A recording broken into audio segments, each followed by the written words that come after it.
नमस्ते। पहले घर में केतु और मुझे लगता है कि वर्तमान स्थिति एक अच्छा उदाहरण है क्योंकि आप कुछ पृष्ठभूमि निर्माण शोर सुन सकते हैं। तो केतु कहता है चिंता मत करो, तुम जारी रखो। पहले घर में केतु को कोई परवाह नहीं है, वह अपनी यात्रा के साथ जारी रहता है। मुझे लगता है कि जीवन ऐसा ही होना चाहिए। बाहरी दुनिया में कितनी भी परेशानी क्यों ना हो, आपको अपनी यात्रा जारी रखनी चाहिए। और इसलिए पहले घर में केतु इसलिए आध्यात्मिक प्रगति के लिए बहुत अच्छा है। कई बार लोग पूछते हैं कि अगर लग्न केतु की नक्षत्र में है, जैसे कि मघा, मूल या अश्विनी, और इसके बजाय अगर केतु लग्न में है तो क्या अंतर है? अंतर यह है, मैं आपको एक उदाहरण दूंगा। भारत में कई बार जब लोग कार खरीदते हैं तो वे उच्चतम मॉडल खरीदने का खर्च नहीं उठा सकते, इसलिए वे एक बेस लेवल मॉडल या मिड लेवल मॉडल खरीदते हैं और फिर वे सभी चीज़ें करते हैं जो आपको उच्चतम मॉडल में मिलती हैं, बाहरी एक्सेसरी दुकान के माध्यम से। इसलिए वे एक बेस मॉडल खरीदते हैं, फिर उसे एक्सेसरी शॉप पर ले जाते हैं और वहाँ वे इसे अपग्रेड करते हैं। समझे? तो जब आप केतु के नक्षत्र में आसमान के साथ जन्म लेते हैं तो आप पहले से ही एक उच्चतम मॉडल होते हैं। लेकिन जब केतु आसमान में ऊपर से रखा जाता है तो यह एक अपग्रेड की तरह होता है, जैसे आप इसे अपग्रेड करते हैं।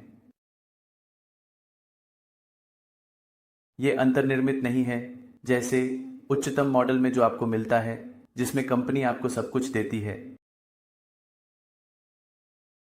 लेकिन अगर आप देखें कि अगर यह एक उच्चतम मॉडल है या अगर आप एक बेस मॉडल खरीदते हैं और उसे अपग्रेड करते हैं तो अंततः आपको सभी चीजें मिलेंगी जो आपको चाहिए। परिणाम वही होगा, थोड़े अंतर के साथ। तो चाहे आप मघा, मूल या अश्विनी में जन्मे हों या चाहे केतु आसमान में हो, परिणाम स्वभाव वही होगा। यह बस इतना है कि जब यह नक्षत्र स्तर पर होता है तो यह अंतर्निहित होता है, इसलिए यह अधिक मजबूत होता है। 99% जब आप इसे अपग्रेड करते हैं, जैसे जब केवल केतु रखा जाता है तो यह 90% होता है, लेकिन परिणाम वही होता है, थोड़े अंतर के साथ।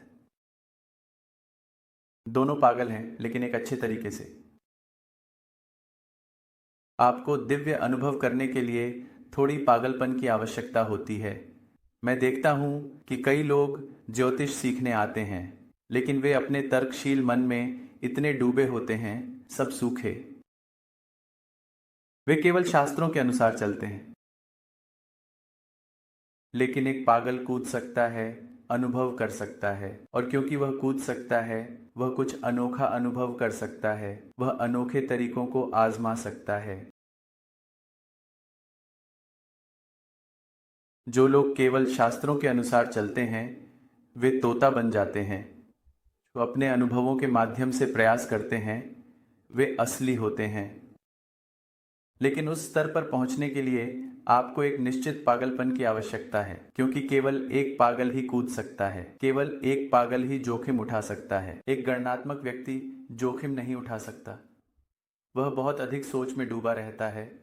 केवल एक पागल ही परे पहुंच सकता है। और यही कारण है अवतार मेहर बाबा हमेशा पागल लोगों, दीवाने लोगों की खोज में रहते थे और उनके शिष्य उनसे पूछते थे, जब हम उपलब्ध हैं तो आप पागल लोगों की क्यों खोज कर रहे हैं? और फिर वह कहते थे कि पागल लोगों को बदलना आसान होता है, क्योंकि वे पहले से ही अपने दिमाग से बाहर होते हैं, लेकिन गलत दरवाजे से। मुझे बस उन्हें सही दरवाज़ा दिखाना है और वे बदल जाएंगे। लेकिन एक सामान्य व्यक्ति अपने दिमाग में बहुत अधिक होता है, वह कई सवाल पूछेगा, उसके कई संदेह होंगे, वह अपनी बौद्धिकता का प्रदर्शन करेगा और इसलिए एक बौद्धिक व्यक्ति को बदलना मुश्किल होता है, जबकि एक पागल व्यक्ति को बदलना आसान होता है। और इसलिए पहले घर में केतु वह परफेक्ट पागल व्यक्ति है जो इसे रखता है और जो रे पहुंच सकता है। इस नोट पर चलिए इस पॉडकास्ट की शुरुआत करते हैं। मैंने कुछ और विवरण साझा किए हैं, तो चलिए शुरू करते हैं।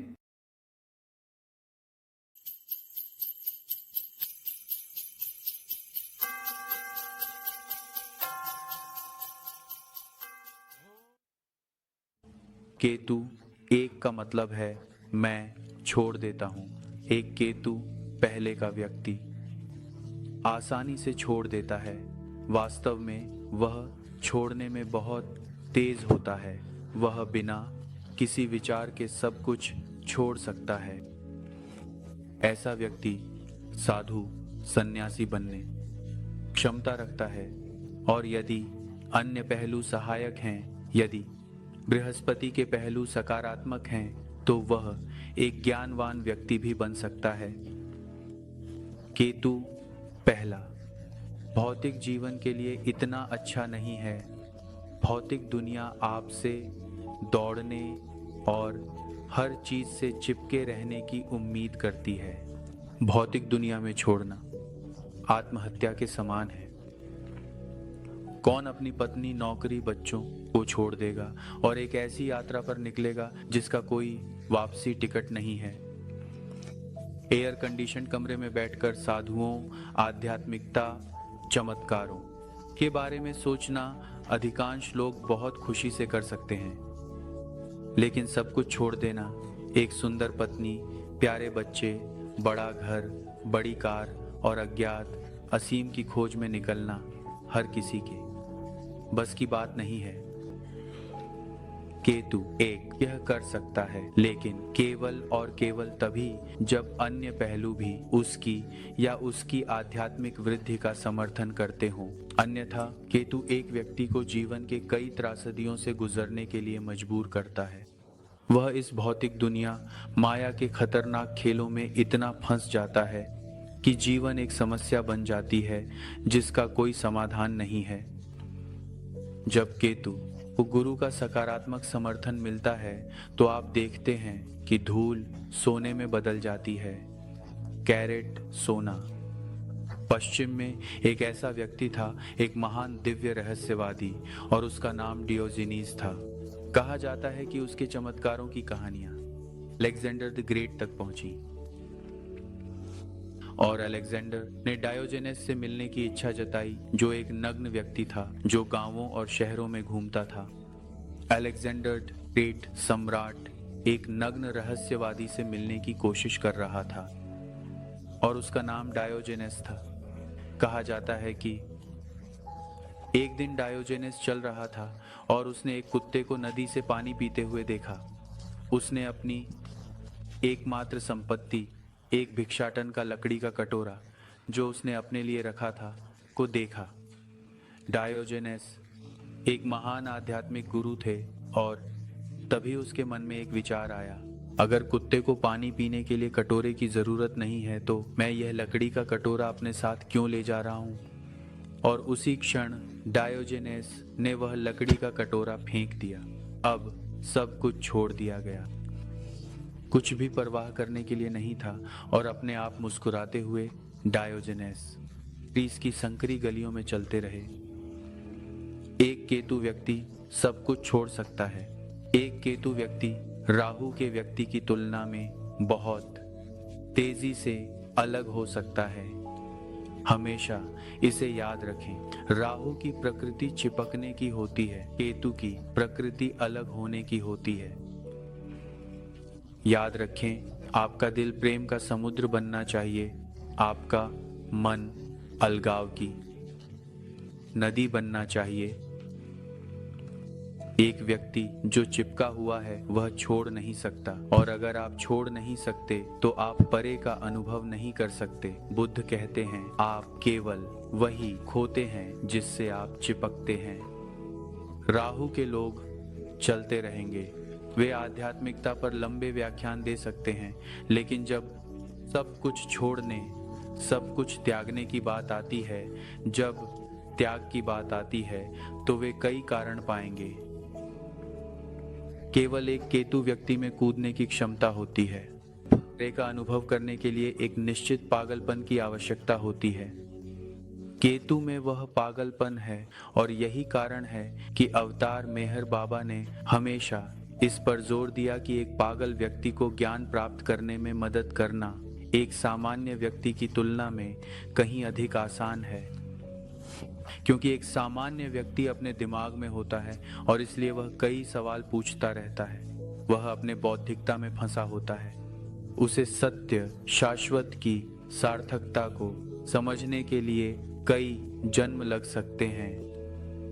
अवतार मेहर बाबा कहते हैं, एक सामान्य व्यक्ति को उसकी सामान्यता से बाहर लाना बहुत कठिन है, लेकिन एक पागल को बाहर लाना बहुत आसान है, क्योंकि एक तरह से वह पहले से ही बाहर है, लेकिन पिछवाड़े के दरवाजे से उसने बाहर का कुछ स्वाद लिया है। हमें केवल उसे सही दरवाजा दिखाना है और कहना है, कृपया गलत दरवाजे से बाहर मत जाओ, सही दरवाजे से जाओ। हर होना पूरी तरह से सही है, लेकिन सही दरवाजा चुनो। और अवतार मेहर बाबा ने कई पागलों को प्रबुद्ध लोगों में बदल दिया। गहरी प्रेम में मैं उनके पवित्रता को सलाम करता हूँ। अवतार मेहर बाबा। अवतार मेहर बाबा कहते हैं, मैं सिखाने नहीं आया हूँ, बल्कि जागरूक करने आया हूँ। मैं प्राचीन हूँ, मैं किसी धर्म का नहीं हूँ। हर धर्म मेरा है, मेरा अपना व्यक्तिगत धर्म मेरी प्राचीन अनंतता है। और जो धर्म मैं आप सभी के साथ साझा करता हूँ भगवान के प्रेम का है। यह प्रेम किसी भी व्यक्ति द्वारा किया जा सकता है। ऊंच नीच, अमीर गरीब, हर कोई और हर जाति और धर्म भगवान से प्रेम कर सकता है।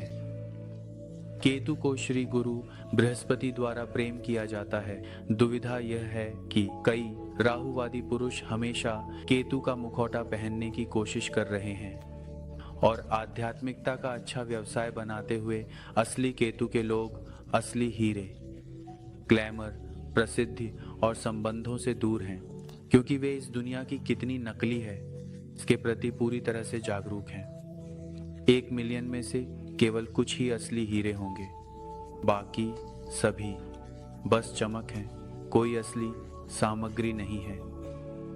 राहुवादी चालाक है कि वह आध्यात्मिकता का नाटक कर सकता है। सुबह वह यह दिखाने का नाटक करता है कि वह कितना आध्यात्मिक है, और जब अंधेरा होता है, जब रात होती है, तो उसके असली रंग बाहर आते हैं। फिर वह सेक्स, शराब, सुख सुविधाओं और बहुत कुछ में लिप्त हो जाएगा। मैं ऐसे पुरुषों को आध्यात्मिकबाज कहता हूँ, जिसका मतलब है कि वे बस नकली आध्यात्मिकता का उपयोग करते हैं कई निर्दोष पुरुषों और महिलाओं को लूटने के लिए। ये हैं राहुवादी बाबा और राहुवादी साधु आध्यात्मिकबाज। बाज की प्रकृति अपने शिकार को खोजने की होती है। ये आध्यात्मिकबाज हमेशा एक अच्छे शिकार की तलाश में रहते हैं।